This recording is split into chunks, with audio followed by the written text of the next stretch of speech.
You know that to win in fantasy football, you need upside. You need those players who have those huge games. We call them booms. And we're about to tell you our favorites for week 11. First, let me remind you that if you haven't tried Underdog, this is the perfect time to do it. You can sign up using our promo code ENDGAME, and that gets you a 100% deposit match up to $100. And you can take advantage of the new customer special. That's Joe Burrow getting 1 yard. That's right, in tonight's game, the Bengals and the Ravens. If he gets a yard and you take the higher, you win that pick. Combine it with any other pick, and we're about to give you some of our favorites. Then you can triple your money just like that. Just click the link down below in the description or download the app. Use promo code ENDGAME to make sure you get that deposit match up to $100, dollar for dollar. All right, Chris, let's hear it. Who's your first boom pick for this week? Yeah, this one might seem obvious because he's been booming, but I think Jahmyr Gibbs continues his booms, and he booms again here in week 11. This is actually a fantastic spot for Jahmyr Gibbs this week. First of all, they're at home, and we know the Detroit Lions offense, which is already a great offense, is even better at home. But number two, gets a great matchup against this Bears defense. They're not the worst against the run. They're in the bottom half against the run. But what I really like for Jahmyr Gibbs, and why I actually like Gibbs more than David Montgomery this week, is because the Bears allow the fourth most receptions to running backs of any defense. They have given up at least 4 catches to running backs in every single game this year, and they've allowed 6 or more catches in half of their games. Jahmyr Gibbs, we know this is his thing, right? He is the pass catching back. And last week, you have to be encouraged by what you saw from Jahmyr Gibbs with David Montgomery back. They basically split series. One series it was Monty, the other series it was Gibbs, and they both got run in the 2-minute drill. So if Jahmyr Gibbs in this offense, behind this offensive line, is going to get this kind of usage, he's going to be fantastic. And then you couple that with the fact that they're at home in the Dome. He's got a great matchup against the Bears. He should easily catch 4+ passes in this game, which gives him tremendous value in PPR leagues. And look, he even got goal line work last week, which we did not think would happen for Jahmyr Gibbs. He's been awesome the last 3 games. I think he continues it again this week. If you got Gibbs, keep rolling with him with confidence. He should boom in week 11. There's another backfield I think you're going to be interested in, and it's been good all season. That's the Miami Dolphins. There's a possibility, a strong one, that Devon Achane is back in week 11, and that means we're going to see a split between him and Raheem Mostert, right? Does that mean Raheem Mostert's days of being a fantasy threat are over? Not at all. Did it affect him when Achane was playing earlier in the season? No, if you remember, both guys were fantasy studs. Like, I think that not only is Mostert a guy that you're probably going to want to start, I think he has a huge week because regardless of whether Achane plays or not, we know Mostert is still going to be the 1A and Achane will be the 1B. Mostert has been good still all season long. And it's easy to forget because Dolphins didn't play last week, but the week before, he had 85 yards and a touchdown, and he didn't even get that many carries. This is still the guy who's averaging 5.6 yards per carry on the season. And it just so happens that they're going to play the Raiders this week. And Miami's at home, and they tend to play better at home, especially on offense. The Raiders, despite not giving up a huge game to Breece Hall last week, let's face it, it's really not that hard to just stack the box and stop the run when you face the Jets because you're not worried about the pass. But the Raiders have still been one of the worst against running backs for the last 4 weeks. This is definitely a spot where Mostert could smash. If Achane plays, he'll probably smash too. So don't forget about Mostert. And you know what? With this week of rest off the bye for a veteran like Mostert, you know he's going to be fresh. I expect a huge game out of him. All right, who else do you think could have a huge game? Yeah, I think we're going to see one of the best games from Devonta Smith this year that we've seen. A pretty up and down season for him. Obviously, A.J. Brown is just going nuclear in this offense. But this week, they're going to need more Devonta Smith than they've needed so far this year because Dallas Goedert almost certainly not going to play with that fracture in his forearm. And when you look at it last year, in the games Dallas Goedert missed, those were some of Devonta Smith's best games. He had 28 catches, 461 yards, and 2 touchdowns in the games Dallas Goedert missed last year. They're going to need him in this one. You got to think this Chiefs offense coming out of the bye, they're going to figure some things out. They're going to get rolling. This should hopefully be one of the highest scoring games of the entire slate. A great way to finish the week with the Monday Night Football game. The Eagles are going to need to throw a lot. They're going to need to put points on the board. Without Dallas Goedert out there, Devonta Smith is going to see more targets. He's going to get used more. I think Devonta Smith has real boom potential in this game this week alongside A.J. Brown. So start him pretty much as confidently as you can when it comes to Devonta Smith. Now, I'll tell you another game I think might be really high scoring and, in fact, will compete with that Chiefs-Eagles game. I think the Cardinals and the Texans might wind up surprising people with the final score. Look, we know what the Texans can do. We don't even need to talk about C.J. Stroud and that offense anymore. We've seen it. But I want to look at Arizona. You know Kyler Murray is back. Let me just admit, I've been skeptical of Murray, when he would come back, how he would look. I need to see it to believe it. Just kind of how I am, right? I don't want to jump into things, jump to conclusions. Well, here I go. I'm jumping in on Kyler Murray. I'm saying I'm starting him this week, and I think he's going to go off.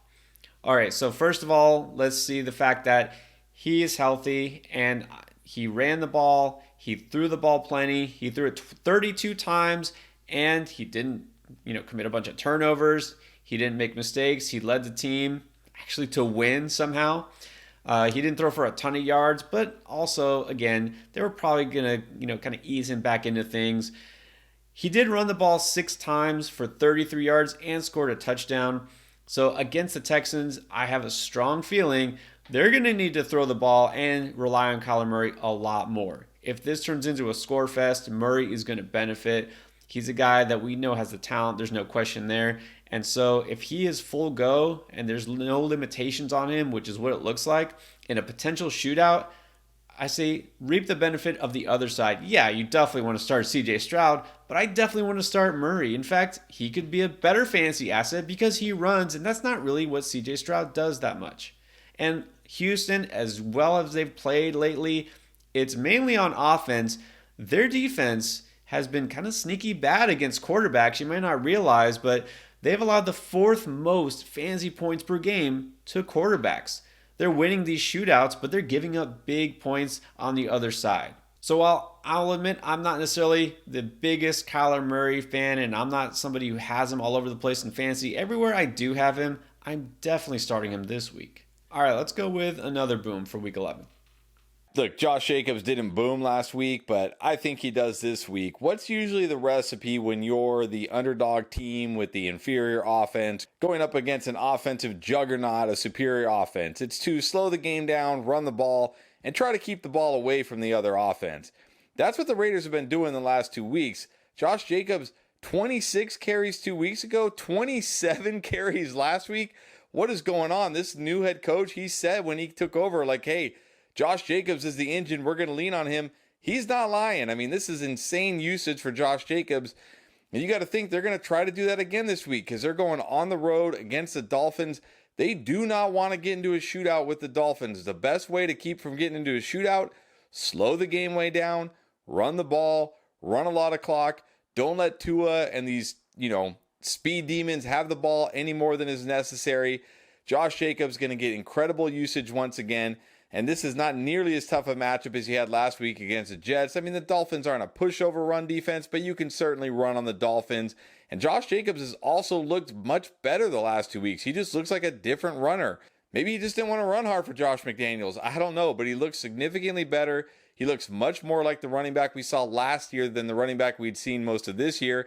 And if this game somehow does turn into a shootout, it's okay. He's still going to get carries, and he's still going to get involvement in the passing game. It's not like he's going to get completely game scripted out. So either way, Josh Jacobs, any running back getting this kind of volume is pretty much a must start. But this week, in this matchup, the way I see the game going, I think Josh Jacobs is ready to smash. Now there's one game I don't think will be a shootout. I think it'll be a blowout. It's pretty safe to assume that the Giants and Commanders will be one-sided. I mean, let's just face it. There's really no hope for the Giants at this point, is there? The Commanders, I mean, it almost doesn't matter whether they play a good team or a bad team. They are putting up points. Again, if you didn't know, Sam Howell now leading the league in passing yards. They're just going to throw it no matter what. And so if you look at this game, who's going to benefit? Well, it could be anybody because Eric Bieniemy seems to just kind of pick a different player each week to feature. Go with anybody, but I'll go with Terry McLaurin. Look, he didn't have a big game last week.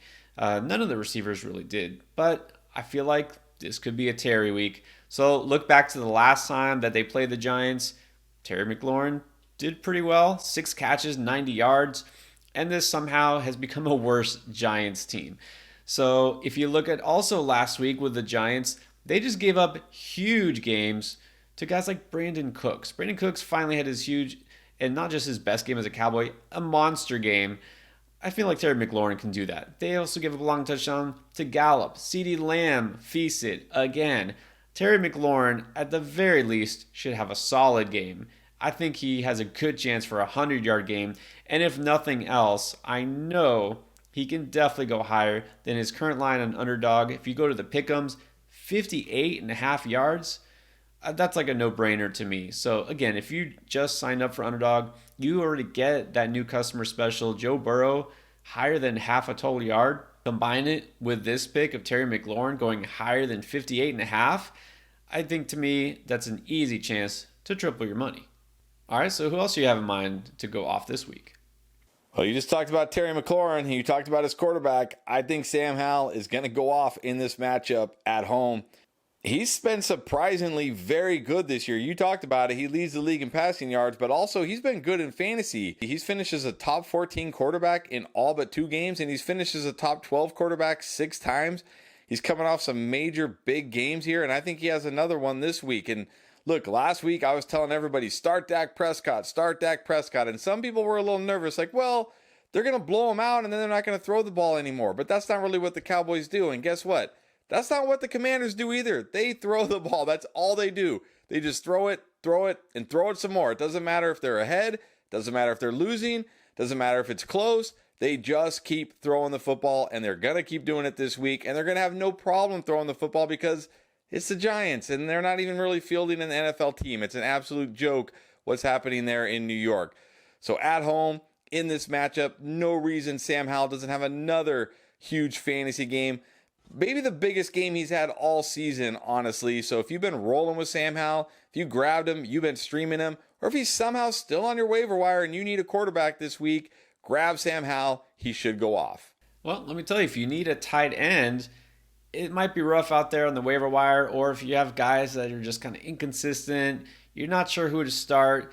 Let me tell you that if you happen to have David Njoku, or if he's available on your waiver wire, grab him now. I think he's going to break out this week. I was down on him last week. You had to hate the matchup because Baltimore had been the toughest against tight ends, and even in that game, he managed to go for 58 yards on 6 catches. You also have to look at the recent trends. This wasn't just a one-game thing. He has been getting a steady target share, averaging 8 targets per game over the past month. So now we have a completely different matchup.